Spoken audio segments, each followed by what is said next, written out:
platforms, you're most welcome. Very grateful you're joining us today, but unfortunately, we're not going to be able to, we do not have the facilities to take questions from you, but I hope you enjoy the presentation.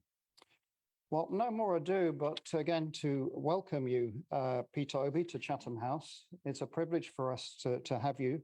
And I myself am very much looking forward to hearing about your vision for policy change and institutional reforms in Nigeria. Nigeria is a central part of the work of this institute, which is why we are having Nigeria Week here this week. So I want to invite you to come to the podium here and give your presentation, and then we'll have a conversation after that. Thank you very much.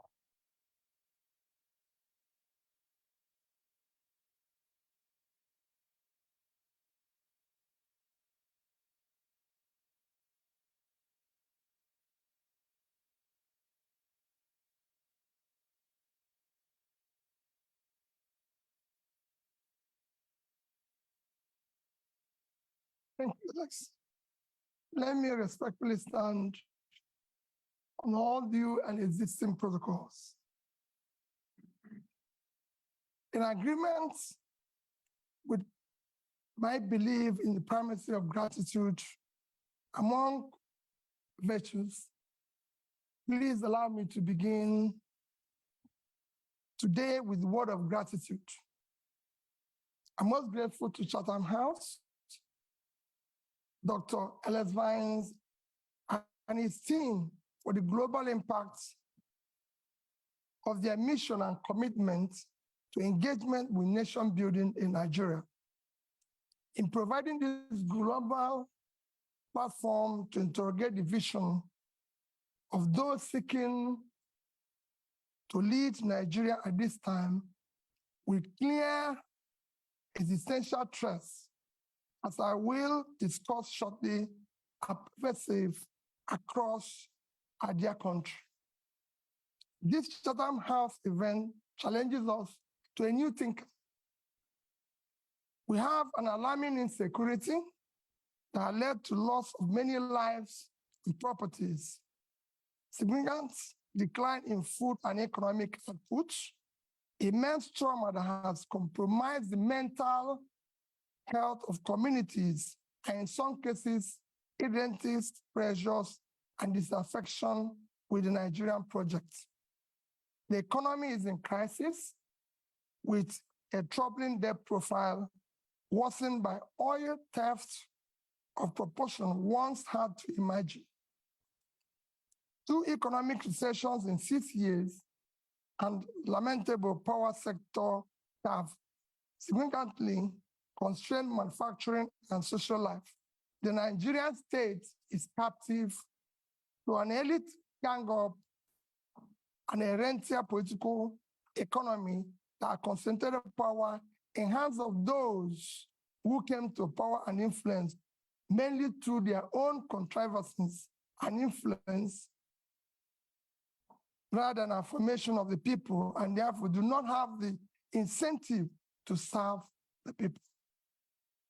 Even after exploiting the ethnic and religious cleavages, sentiments to ascend to political power, the very people on whose sentiments they grab power often become the primary victims of such political fraud that has rendered Nigeria a failing state with worsening leadership crisis.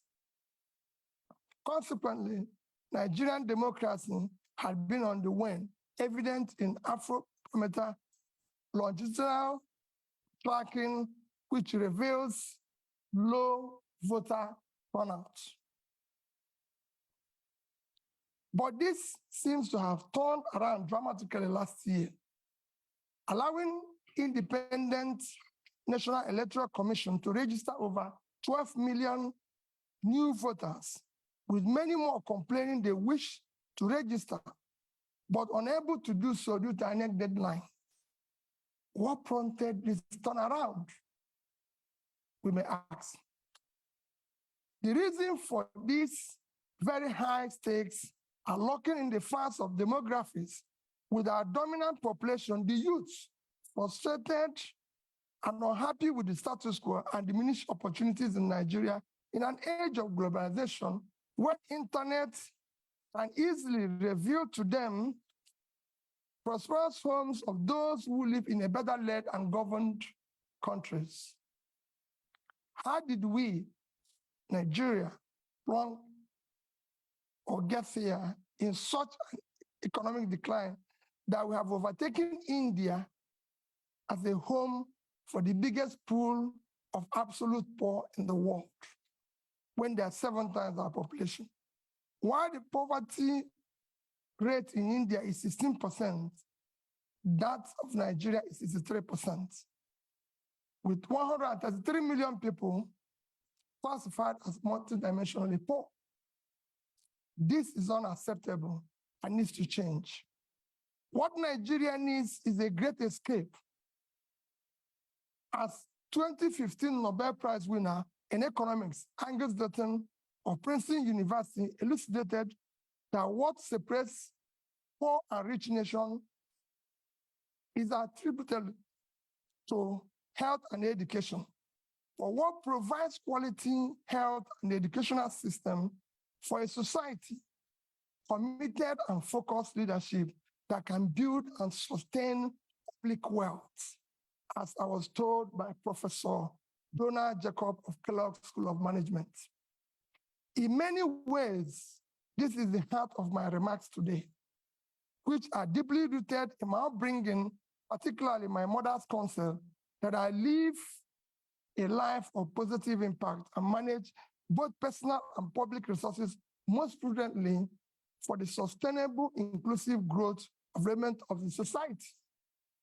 It is this principle that guided my stewardship as governor of Anambra State of Nigeria and led to our much commended performance with some prize awards to show for it. Some awards for outstanding accomplishments in key Millennium Development Goals, now Sustainable Development Goals. It is the same counsel and principle that is guiding and motivating me to offer to serve in a new Nigeria.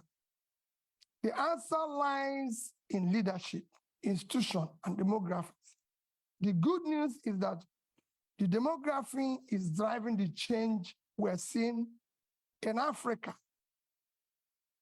with election after election last year in Africa, in which establishment parties are being upon by new and small parties. It is this change that my vision of policy change and institutional development is rooted in a push for a broadened scope of social mobility and freedom for Nigeria, particularly for the youth and women. Like the former British Prime Minister, Harold Macmillan, said, at the start of the independence decade, a wind of change is blowing across Africa. Today, that new wind of change sees the ballot box as being instrumental to changing of bad leadership. Senator Yusuf Dat Ahmed, my running mate, and I are committed to new politics that start with ethics of servant leaders and anchored on marriage of clean hearts and skillful hands. We know that unless we change the politics by changing the political leadership, we are stuck in this terrible state of underdevelopment and misery. We will build patriotically our institutions, particularly the ones directly responsible for implementing government policies, to make them fit for purpose. It is not to be doubted at the global scene that Nigeria is blessed with some of the most entrepreneurial youths in the world, in science, in business, in art and entertainment. We believe that what remains is the changing of leadership class, from predictors to creators of value, from those whose wealth and power drive from the decision of the nation and its people to those who have demonstrated competence, character, capacity to invest in human development, create prosperity, and instill right values and ethical conduct deserving of servant leaders. Nigeria today is at a critical juncture, and the people led by the youth, brutalized by bad leadership, are awake and leading the movement to transform Nigerian politics and restart the engine of economic growth and social stability. We count ourselves honored to be trusted, especially by the youth, to lead this democratic revolution, and we are deeply pledged to do so with sincerity, accountability, and unquenchable love and desire for a better Nigeria. We are simply the symbol of Nigerian youth struggle to reverse this ugly trend that keep driving them into social anarchy, despair, and rejection of their country. We are determined to do everything that needs to be done to rescue and lead our country to prosperity, freedom, security, and peace. We will use merit to assemble competent Nigerians from all sections of Nigeria to form effective government of national unity.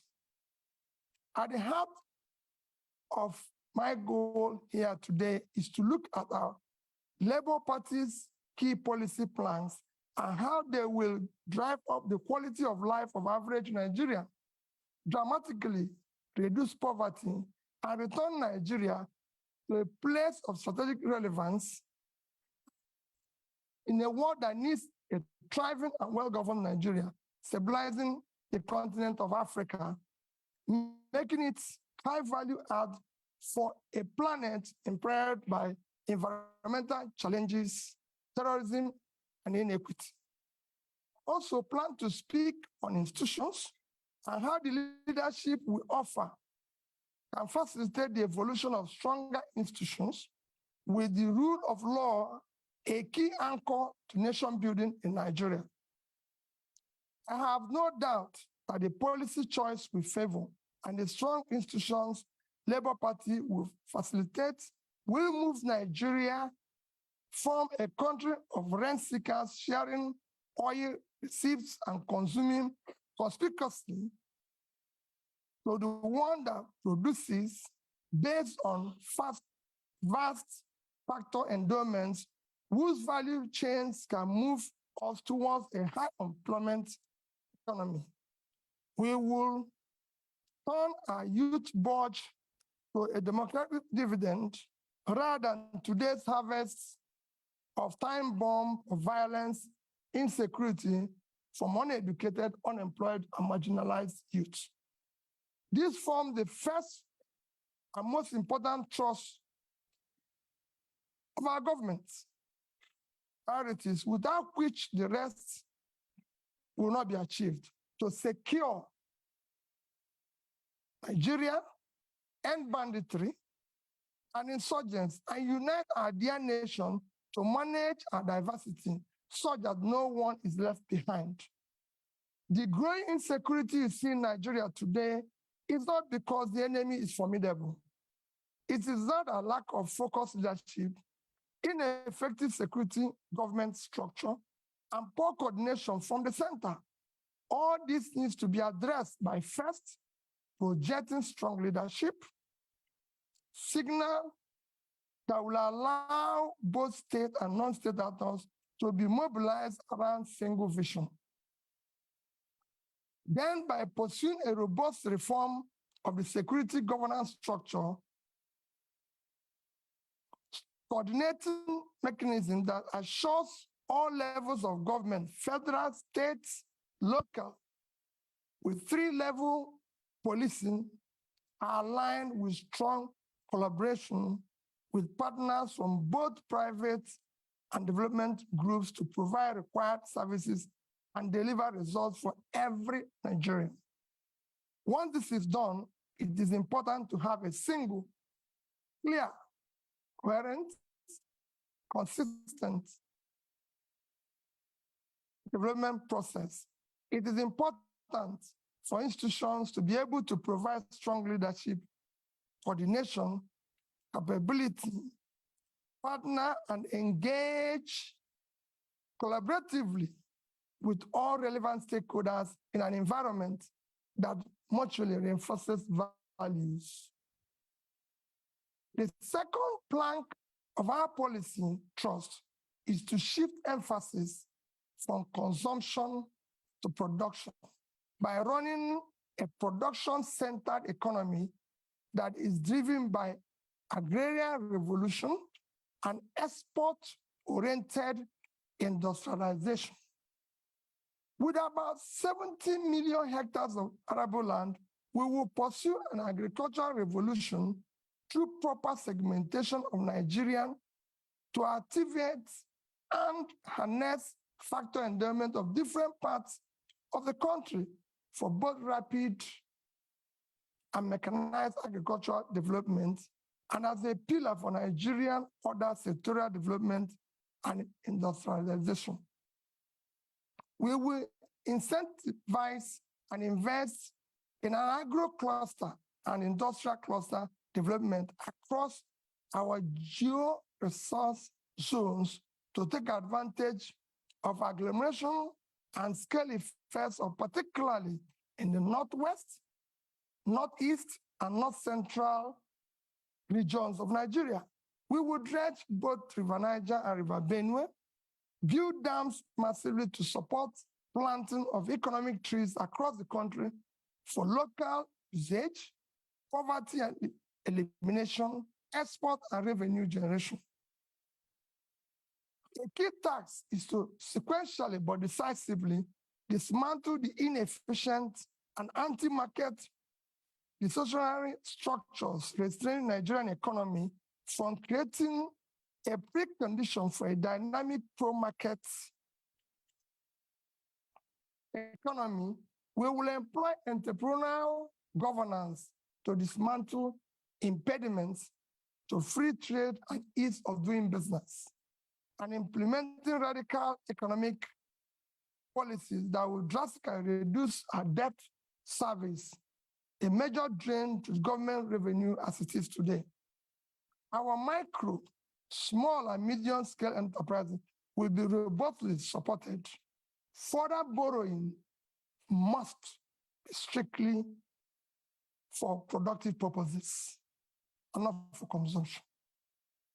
While we aggressively pursue the activation of all opportunities in oil and gas value chain, we will target incentive schemes that will be professionally administered to diversify our non-oil export portfolio with proper consideration and management of climate change risk and opportunities. The third pillar of our government priorities is to restructure the polity through effective legal and institutional reforms to entrench rule of law, aggressively fight corruption, reduce the cost of governance, and establish honest and efficient civil service. Reducing costs of governance in Nigeria is an effective way of fighting institutional corruption. In addition to reducing the cost of governance and streamlining government operations for efficiency and effectiveness, we will ensure that reforms we pursue will not in any way affect the livelihood of our hardworking and efficient civil servants. Critical to fighting corruption, we will install a new budgeting system founded on the cardinal principle of public accountability, objective setting, and program implementation. This is against the extant budgetary principles of revenue mobilization, expenditure allocation, borrowing without emphasis on monitoring, evaluation, and feedback. We will enforce principle of performance auditing, institutionalized monitoring and evaluation process of the entire public service delivery as the primary means of actualizing our vision of the new Nigeria. This reform will institutionalize our personal involvement of both the president and the vice president in setting budgetary objectives of MDAs, monitoring, evaluating, the implementation process through Office of Regulatory Review in the Office of the President. Budget monitoring and evaluation capacity will be strengthened within the presidency. We will embark on effective micro and physical restructuring to quickly restore physical viability by discontinuing unaffordable subsidies which have left a black hole in government finances. Fiscal and monetary policy will be properly coordinated with each conventional tool transparently instead of distorting markets in favor of privileged few. For instance, an avoidance of doubt. We will collaborate with Central Bank of Nigeria for a transparent liberalization of our foreign exchange market and dismantling of OPEC multiple exchange rates. Regime which effectively subsidies few privileged persons. We will seek to boost the supply side rather than continue to concentrate exclusively on demand management of foreign exchange. When unaffordable subsidies are removed, some carefully calibrated transfers will be used to cushion adverse impact on economically weak. If the competitiveness of the sector is to be enhanced, then we will do so via enactment of transparent and specifically target fiscal and trade policies designed to stimulate investment and growth. Revenue shortfalls and leakages such as oil theft will be dealt with decisively by holding persons in position of authority fully accountable. The fourth plank of our governance priorities is to leapfrog into the fourth industrial revolution through application of scientific technological innovation to create digital economy. Building on the gains of agriculture-led manufacturing and export, we will pursue development of knowledge and skills to leverage on the emerging disruptive digital technologies, automation, Internet of Things, artificial intelligence, robotics, virtual reality, blockchain technology, biotechnology, and data science, all of which are the heart of the fourth industrial revolution. The fifth plank of our government priorities is to build expansive infrastructure for efficient power supply, rail, road, and air transportation, and pipeline network through integrated public-private partnership and entrepreneurial public sector governance. Our solution to the perennial power problem in Nigeria is comprehensive and is well covered in our manifesto. We will ensure that we deal with the issue of transmission distribution. However, we will immediately complete the 2.3 billion Nigeria Siemens network improvement deal to achieve a stable 7,000 by the end of this year, 11,000 megawatts by 2024, and 25,000 megawatts by 2025. We will support local manufacturing capacities and power technologies and encourage and expand local R&D in universities, training centers, and workshops, through which many jobs will be created. Our sixth priority program is to enhance human capital development of our youth for productivity and global competitiveness through investment in education, in research, quality health, and entrepreneurial education. The World Bank Human Capital Development Index ranks Nigeria 168 over 173. To move Nigeria right to the top bracket of the index, we will pursue a Marshall Plan type program on education that incorporates compulsory technical and vocational skills, sports, entrepreneurship, programming, digital skills from primary to secondary school level. In line with this commitment to transform our educational sector, we will prioritize funding of this critical sector. Our tertiary institution will be remodeled to serve as hubs and centers of research, development, and commercialization of ideas for quick industrialization of Nigeria. Finally, our seventh priority is to conduct an Afrocentric diplomacy that protects the rights of Nigerian citizens abroad, advances the economic interests of Nigerians and Nigerian businesses in a changing world. In concluding, let me say that the problem with Nigeria is at once complex and simple. It rests on leadership. As our erudite Professor Chinua Achebe stated, the trouble with Nigeria is simply and squarely a failure of leadership. In Achebe's view, there's nothing basically wrong with Nigerian character. The Nigerian problem is the unwillingness or inability of its leaders to rise to the responsibility, to the challenge of leading in the front by example, which is the hallmark of true leadership.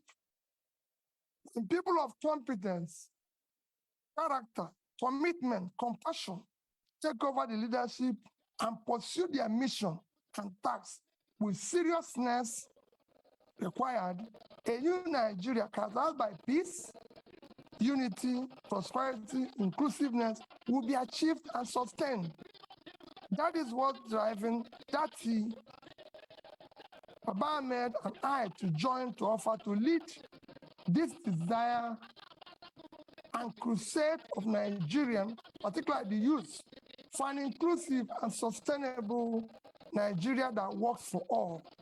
In line with my upbringing, especially my mother's counsel, my promise is that Nigerian resources will be most prudently used for Nigerians.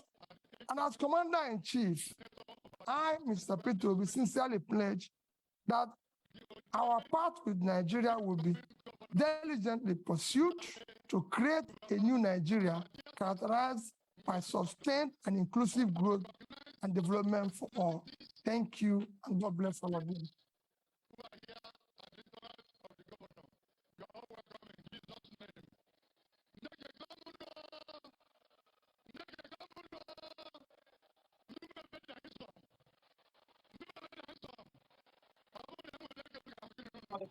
Thank you. Peter, I don't know if you want to sit for a moment while we take a few questions. We'll take them in threes, or you can stay there as you wish. Yeah. Look, the first question, we have, at the moment, the analytics are showing we have tens of thousands of people watching. So my apologies if you are on Facebook, YouTube, the Chatham House channel. We can't take questions from you. On Zoom, we have hundreds of questions that have come in.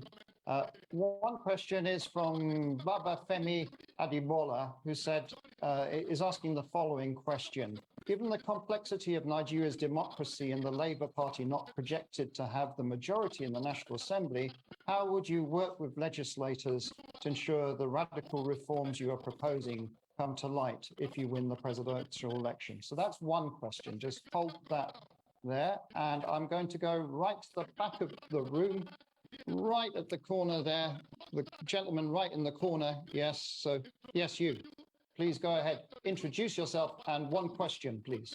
All right, thank you. My name is Ajiboye Tsumishi from Huddersfield University. So my question is simple. The activities of the IPOP in Nigeria is on alarming rate every day.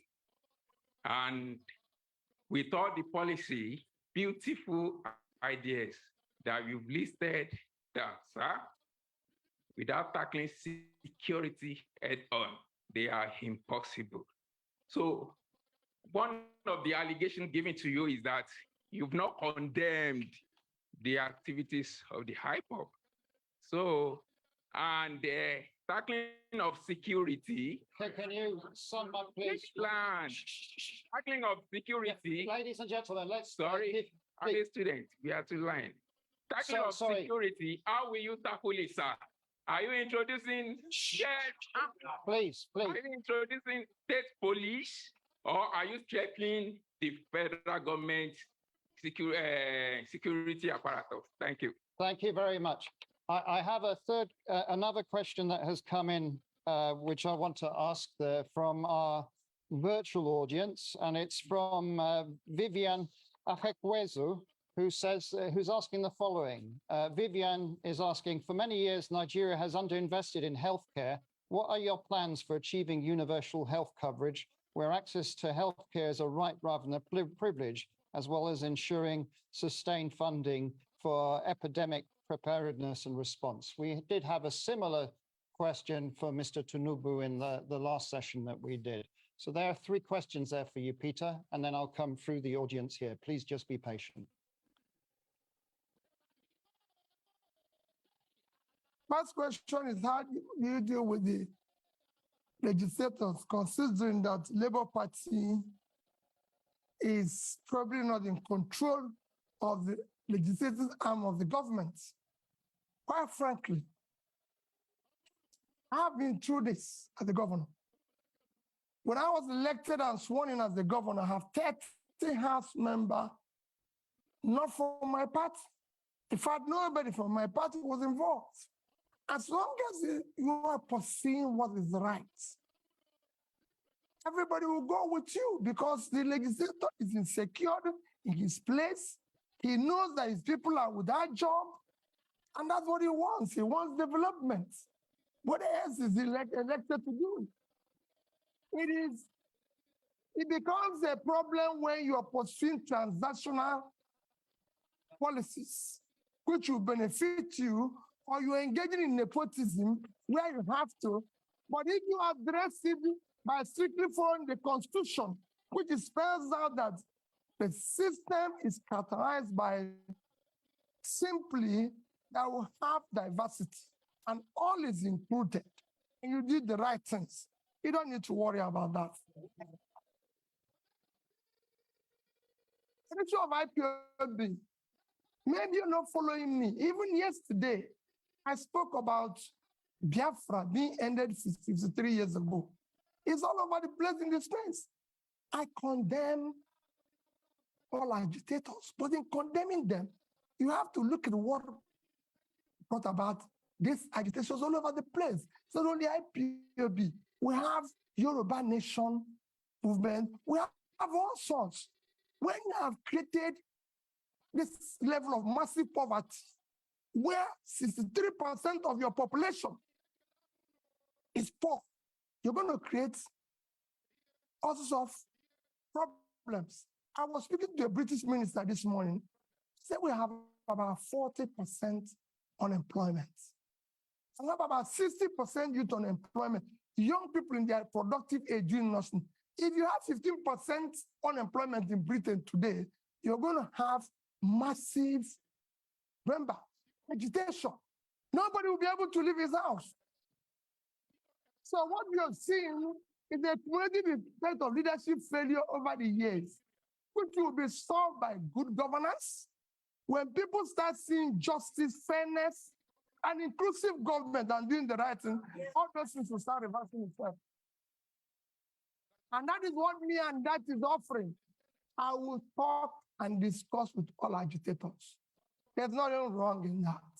People agitate even in my house, and I talk with them.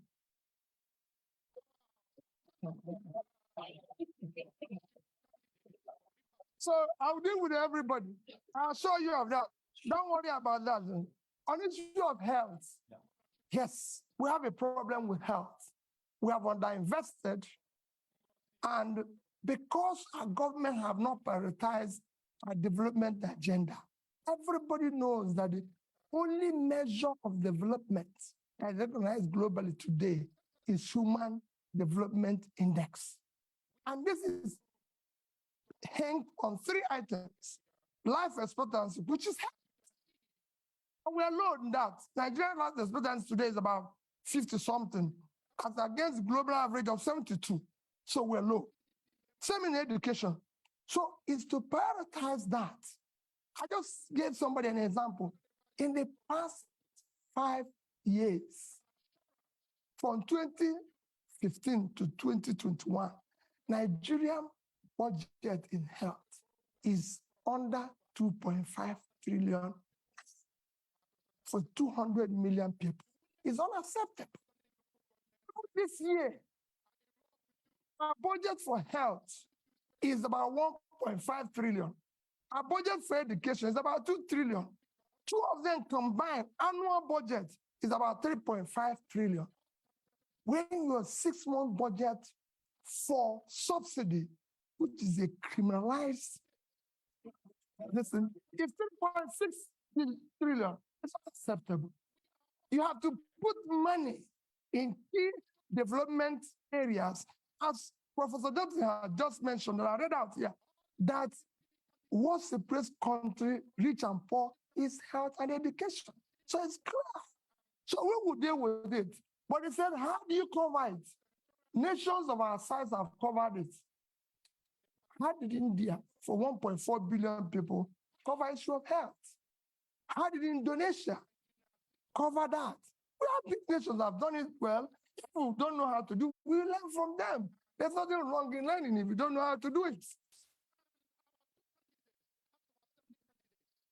I'm going to take more questions. Now, there is someone who has such a strong arm. Their arm has been up for 15 minutes. Now, I'm not going to say that's criteria for taking question next time. But, madam, you get the question. You have the strongest arm in the audience.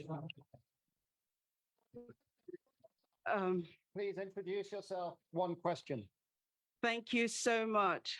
Good afternoon and welcome, sir. My name is Priscilla Winkbo, and I'm an independent broadcaster here in London. And sir, you spoke about your point number 5, which is to generate electricity and power in Nigeria. And you spoke about transmission, distribution, and generation. But I think it's fair to say that our problems with power goes beyond those 3 areas. And the main problem that I see here is this. We have a population or part of the economy, shall we say, those who supply spare parts, the engineers, those who work within that sector, whether it's those that are selling generators. And we know that that issue is perhaps the biggest issue when it comes to our power generation. So my question here is this. How do you plan, number 1, and I'm going to take a risk here, to deal with the big boys, and how do you also plan to address that economy that will then no longer exist because you have generated power? Because I'm sure that they too will rise up against it. Thank you so much. Thank you very much. We did online have lots of questions about refining also. And so this is a key issue that people are asking question about. So the gentleman there, a bit further along. Yes, there, you, just there. Yeah. Please go ahead, introduce yourself. Thank you very much. Question. Good to see you, Peter. Paul Arkwright. I was the British High Commissioner to Nigeria from 2015 to 2018. And it's good to see you in London, sir. Thank you very much for your talk. I've now moved into private business. I'm a consultant and I'm advising companies and funds, investors to look at Africa, to look at Nigeria, to consider investing there, and everyone agrees, I think, that FDI, foreign direct investment, is critical to the future of Nigeria. But at the moment, they're very cautious, and that's putting it diplomatically. When you become president, sir, could you tell me the sort of 3 things you would do in the first, let's say, 100 days, which would send the right signal to foreign investors to look again at Nigeria, not just look again at Nigeria, but to invest in Nigeria? Because as you know, I'm one of Nigeria's strongest supporters, and I think this is a country which is worth investing in. Thank you. Okay. And I will come back to this side. The gentleman just there, you sir, just there. No, behind, sorry. You're the lucky one. One question, short, please, give your name. Good evening. It's William Owomayi, the UK's Young Ambassador to the Commonwealth and a member of Chatham House. You've caught Nigeria by storm in recent months with your campaign and your vision to unify Nigeria, mobilizing young people all across the country. You mentioned debt a few times in your speech. Currently, the government is repaying debt to the central bank at an interest rate of 19.5%, which is extremely high. How do you plan to support the next generation? The government is repaying the central bank debt by 19.5% interest rate. How do you plan to support the next generation by dealing with the debt repayment crisis? And also, how do you plan to deal with tackling financial transparency in Nigeria?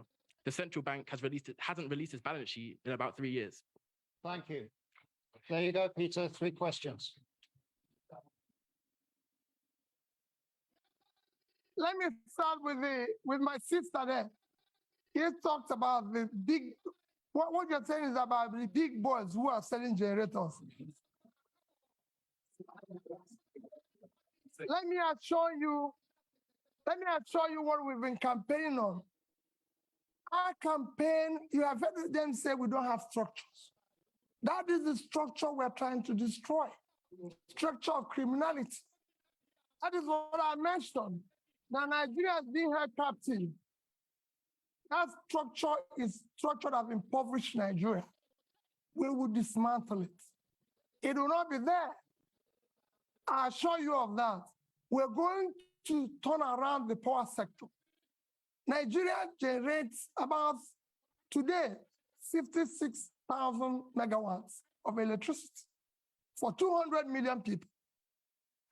And South Africa, the second biggest in terms of economy in the continent, 5 to 6,000, that's 5 to 6,000, sorry. South Africa, the second biggest economy, 60 million people, generates about 40 to 50,000. And South Africa, in the past 3 months, have declared emergency in power and said anybody can generate up to 100 megawatts without license. So somebody who is 60 million, generating about over 40,000, declared emergency. What do you think somebody with 2 million people generating 5 to 6,000 will do? War. I'm going to declare war on power, and I'll solve it. Anybody who stands on the way, so be it. Bringing back foreign investor is very simple, Paul. Foreign investor is like bee and honey. What you need is to create honey. The way bee will find the place is very simple. Foreign capital is scared of corruption. It's scared of bad policies. It's scared of where there's no rule of law. You need to put a regulatory environment that makes it conducive. You need to secure it. That is at the heart of what Dati and I are offering. We will build that intangible assets of securing the country, making sure that we govern through rule of law. We will fight corruption. That they have a record. That is the only National Assembly member who refused to buy property of government when it was offered to all National Assembly members. You can go and look at his record. If you have seen anywhere he has compromised or put himself in a transactional position. Now stop running. I know how I approached him, and I told him, I and you owe it to save our people. So we came together, and we came back and said, we'll work as a team. We'll solve this problem. Go and check my record. I've governed the state for 8 years, and I've challenged everybody while you were there. I've been the only governor till today. The day I left office, I was not owing salary, pension, gratuity, or any contract or any supplier. And I left in 3 banks in Nigeria, which I say every day. Access Bank of Nigeria, Fidelity Bank of Nigeria, and Diamond Bank. I left over $150 million. I didn't say naira. And I have over 30 billion naira. And Anambra State, you can go and verify. Never had a bottle. Anambra State have never bought me. There's no land allocated directly or indirectly by me, and I signed over several thousands of CFO. Anambra has never bought me a bottle of water since I left office. So you can go. We will fight and stop corruption. The first thing about stopping corruption is yourself. If you're not involved, your wife is not involved, your family is not involved, those around you are not involved, you reduce it by over 50%. Yeah. And that's what I'm going to do. And I'm sure, Paul, you know that. We are committed. We can't disappoint these youth. We must build a new Nigeria. And we'll deal with that. Investors will come back.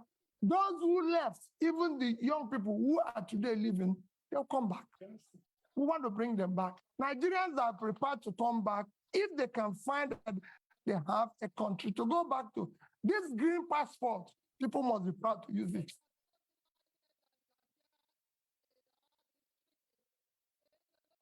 On issue of capital, where do you find money? My young brother, there's nothing wrong in borrowing.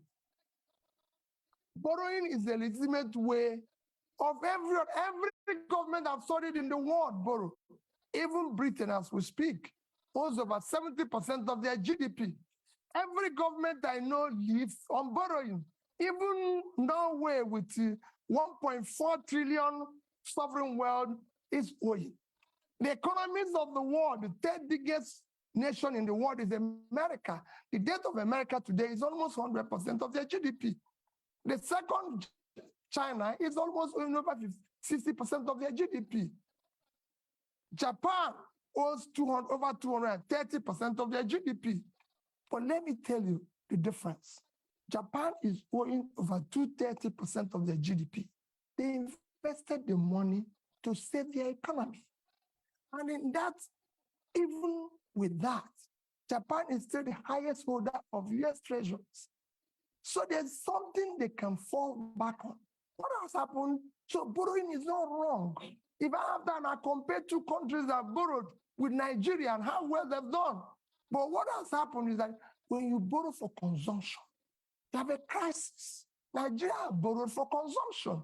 Nigeria in 2015 had a GDP per capita of $2,550. And we're owing about 15 trillion naira. Today, with central bank ways and means, we're owing over 75.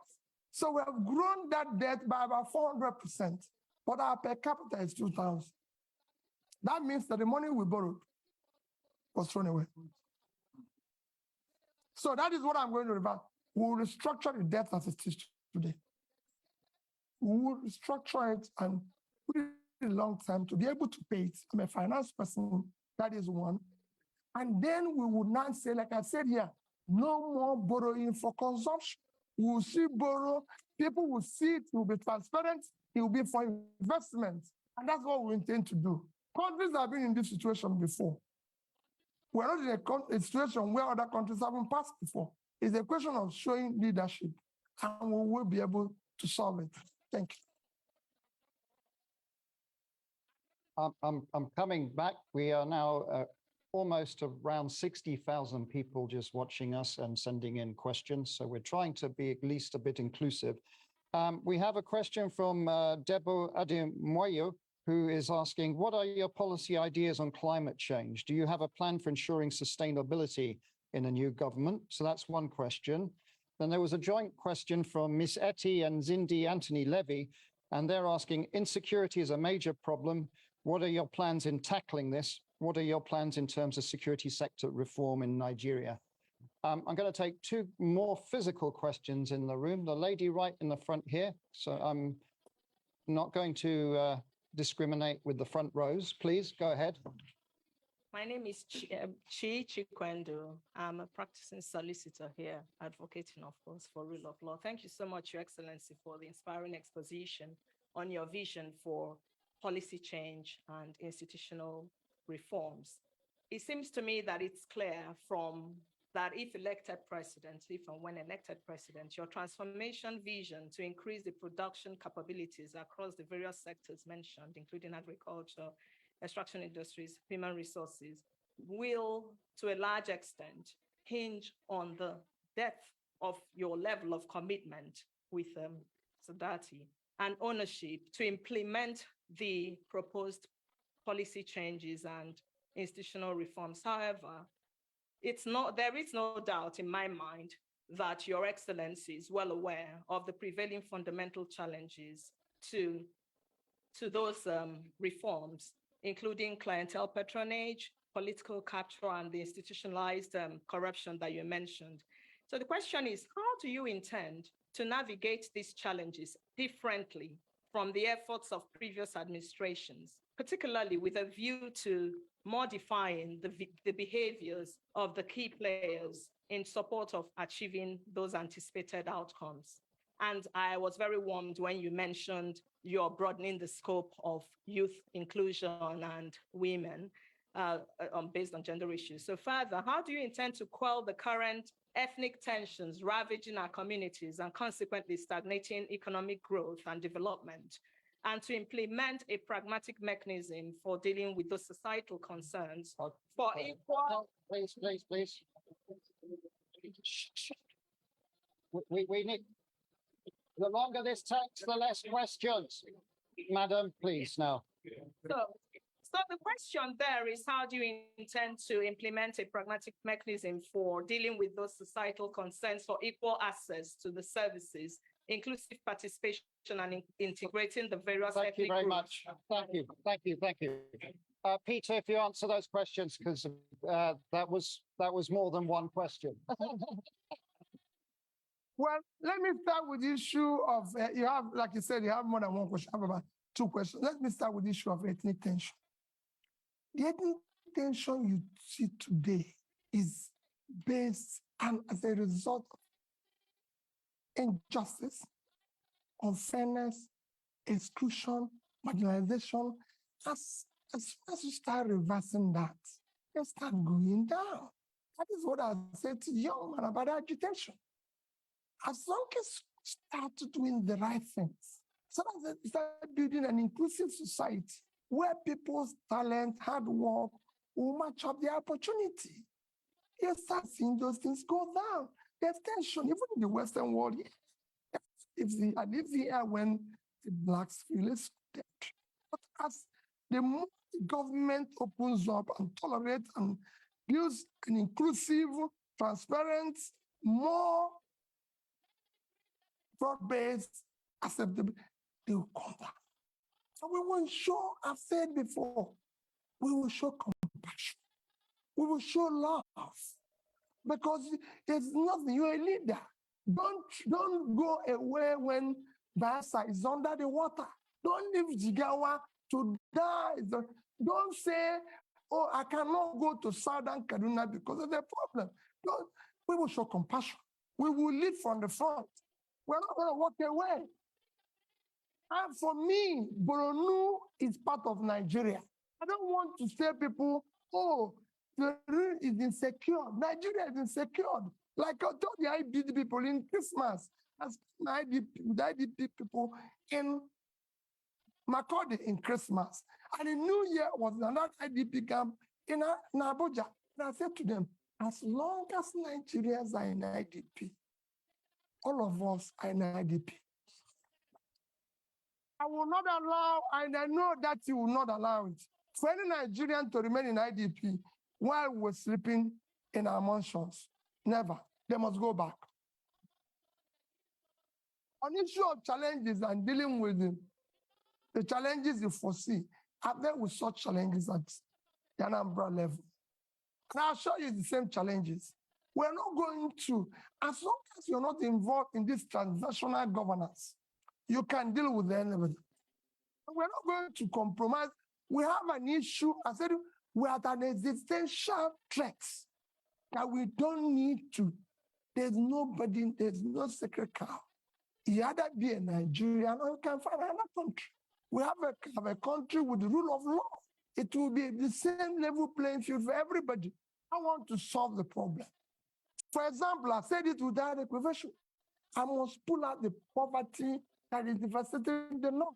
The vast land in the north is far more in terms of assets and source of revenue generation and exports for Nigeria than the oil. It's very simple. I'll give you an example of one state that I use every day. Niger State is 76,000 square kilometers. Precisely 76.3 thousand square kilometers of land. 7 local governments in that state is under control of bandits. I've tried to interview them because they have no job. They have nothing and everything. Niger State is 2.5 times the size of Netherlands. And Netherlands agricultural export last year was 120 billion. Why can't Niger State do 5% of that? They have arable land. And all they get from the revenue, from the sharing, which is the consumption, is less than 50 billion naira. When they have minus their debts and everything. If they earn 6% of 5% of that is $6 billion. At 650 is about 4 trillion, 80 times what they get from here. We will change it. Somebody talked about tackling insecurity. I've said it extensively. It is our first commitment to secure Nigeria. Securing Nigeria is not impossible. A secured Anambra State has gone. It won't be different. I've said we will deal and talk with those we will win. We'll talk with those who are winnable. It will be carrot and stick. And those who don't, we will deal with them. We're not going to shy away.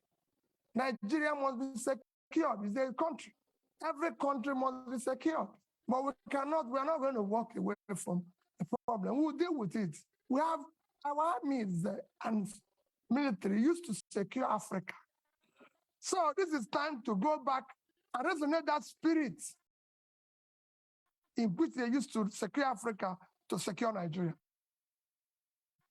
And we will deal with it. On climate change, I've always said we'll follow the protocol. And I did mention here about issue of things like planting trees, issues of dredging. These are some of the climate change issues because as you see today, we have a situation where flooding in Nigeria because we've not dredged River Niger, River Benue and everything. And I said it consistently. This is not difficult. We've awarded contracts for it in the past. Today, every Egypt will tell you, Egyptian will tell you, no Nile, no Egypt. They have used it to improve the water transportation, which dredging this one do. It's a long-fighting climate change. They've used it for other means, which we will use the same River Niger and River Benue to do. River Niger and River Benue combined is, River Niger is 4,200 kilometers long. River Nile is 1,400. River Benue is 1,400 long. So two of them are 5,600. Nile is 6,650.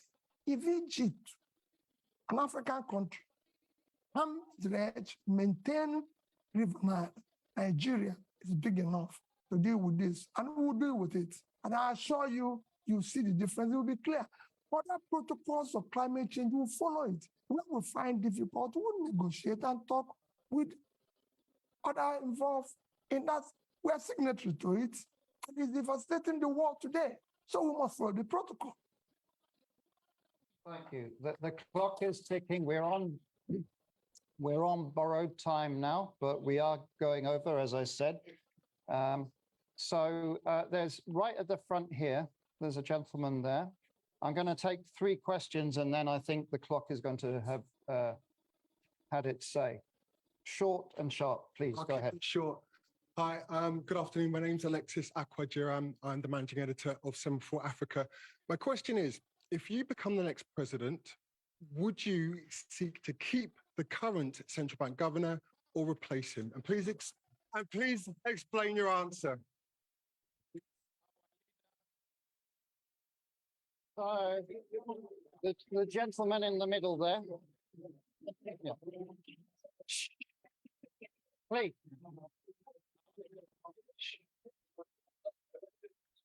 Go ahead. Good afternoon, and thank you for your remarks. My name is Chibuikem Ugongadi. I'm a master's student at King's College London, and it's funny, actually, my question is related to him. Given the debacle at the central bank currently and their conduct over the past 8 years, what is your view on central bank independence as a tool to improve economic growth? And how will you what will you do about the leadership at the central bank when you become president in order to make sure that their principles are in line with yours on monetary policy? Thank you very much. The lady over there. Yes, madam, you. Yes, but sharp, please. There's a microphone just here. It's next to you, just there, please. Aha. Your Excellency, good afternoon. So my question here is this: you talked about restructuring. As you're aware, Nigeria can barely service its external debt. Nigeria can barely service its external debt. Our current external debt, we cannot service it, or we're finding difficult to service it. Now, when you become president, how do you intend to restructure our external debt without actually downgrading our rating in the market? Thank you. Thank you. And your name, just so we have it. Okay, thank you. And then if we move the microphone to the lady just there, last question. Yes. Good afternoon. Nice to see you again, Mr. Obi. My name is Kenneth Chukwuwaba. I'm a PhD candidate at the University of Cambridge. I study public-private partnerships in education. I read your manifesto, and it seems PPPs are taking a central stage in education sector. So I wanted to ask, what is your rationale for involving private actors in public education, and what governance structures would you put in place to ensure the accountability of these actors in a sensitive sector such as education? Thank you. Thank you very much. My apologies. We've run out of time now. I'm watching the clock.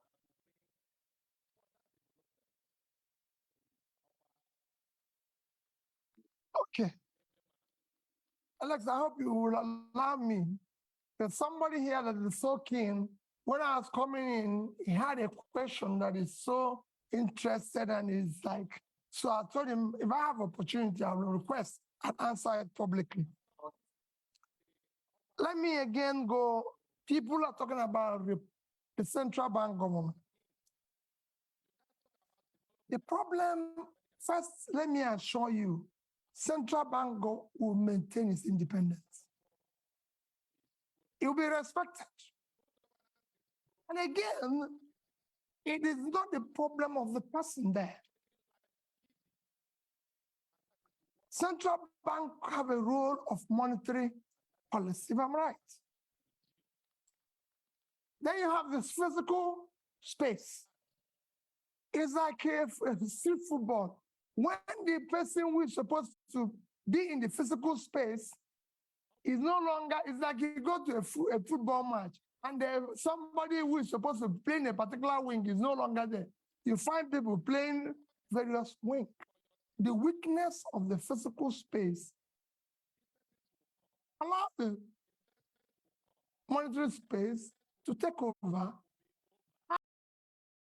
and in supporting, because there's a weak governance structure. That is why we're able to do what we're doing. What is happening today is happening. So if you replacing Godwin and putting somebody with that level of physical rascality, which is what is fueling our inflation and even our rate of exchange today. These are some of the things you need to cut. As long as government continues on that fiscal rascality, that situation will occur. That's what you need to fix. I won't say what will happen. The step is actually coming to an end. So it won't be too long. So that's that. I assure you that we'll deal with that. You asked about PPP in education. I said in Cambridge. Is Cambridge run by British government? Now, I just want to know, because I didn't know. When we're talking about PPP in education, we're talking about tertiary education. We're not talking about basic education. We will ensure that basic education is free, and we will drive it aggressive, because we have 20 million out of school children in the north, which I've said we will deal with decisively, because those children mostly have learned Quran, which means they're intelligent. We'll meet them at the point of learning Quran and teach them skills. For the tertiary education, we must find a way to fund it in a collaborative way, public partnership, in order to be able to ensure that 4 years will be 4 years, not what is happening today. That's what we mean by that. And it will be, you'll see, it's a win-win situation. That's it. No, not the basic. It won't be the basic. Then, issue of barely servicing our debts. We're not, I've said it before, we're not the only country that have gone through this. Once we move from consumption to production, what we are going to do first is that what you see today, we're inability to service our debts, is because of fiscal rascality. You're paying unsustainable subsidy, which we stop from day one, because it's criminal thing. You're no longer generating money because they're stealing oil. And the only people who can steal oil are people in government, because ordinary people cannot steal oil. You can't put it in your pocket. It's something that you come with sheep. So all those, and you stop corruption, the waste, everything. And you go to seek to ensure that the revenues of government are. These are things, when you have tightened all the leakages and waste, you'll be able to increase your position and you negotiate and be able to service that. Just to give you an example, Nigeria is today the only OPEC nation, apart from Venezuela, because of sanction, that is not meeting up its quota. Because over the years of oil theft, the multinationals and everything have not been invested, coupled with the theft and everything. You're not realizing what you're supposed to. Every other nation that is in the same commission was able to bring down their rates and inflation within this period of Ukraine war. I'm not saying it's good to wait for war to be able to get more revenue But people are taking advantage of it, because it's there. And you can't run away from it. But we couldn't take that advantage. Our situation got worse because of poor management of our own physical space, which will change with that and I. And finally, like I said, somebody kept telling me that issue that people have been saying that if I become president, that there's issue of being, how do I say, what word do they use? Stingy. Pat knew the question of stingy. How are you going to manage? Because they said you'll be stingy and everything.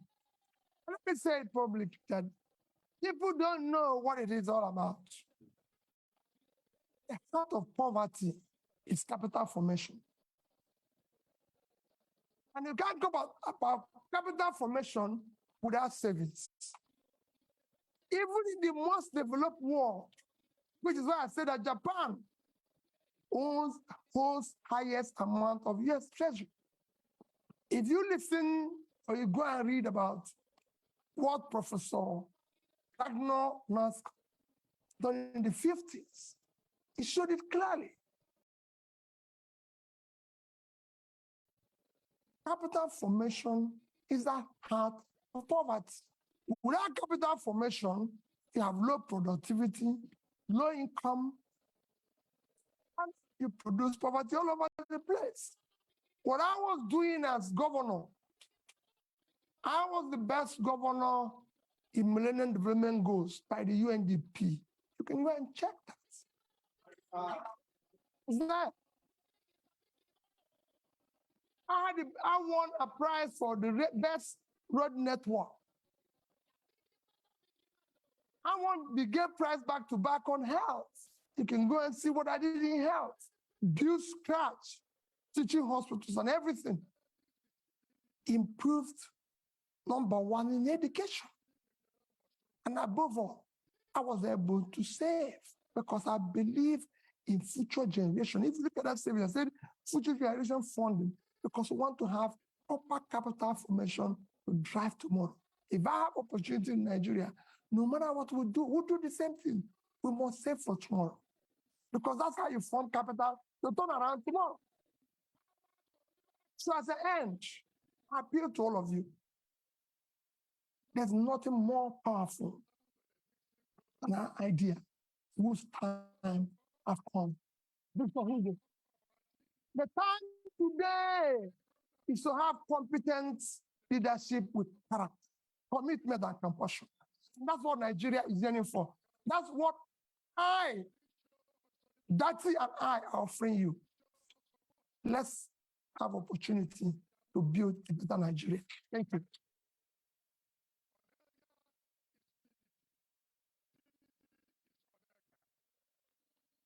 Thank you.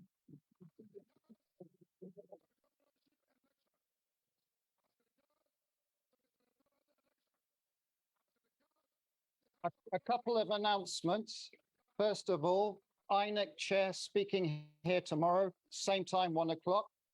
You're welcome. It's also going to be live streamed. NNPP presidential candidate Wednesday, same time.